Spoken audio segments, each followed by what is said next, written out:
อบหมายมาเป็นประธานในการมอบโล่รางวัลและก็ชื่นชมยินดีกับ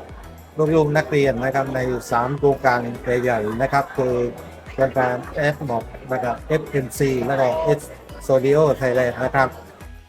ทั้ง3โครงการนี้ถือว่าเป็นโครงการที่กระทรวงศึกษาธิการให้การสนับสนุนส่งเสริมนะครับให้นักเรียนผู้มีความสามารถด้านวิทยาศาสตร์คณิตศาสตร์และภาษาอังกฤษได้ไปแข่งขันในเวทีระดับนานาชาติปีนี้เป็นที่น่าชื่นชมยินดีว่ามีนักเรียนของเราได้รับรางวัลอีกหลายรางวัลมากนะครับ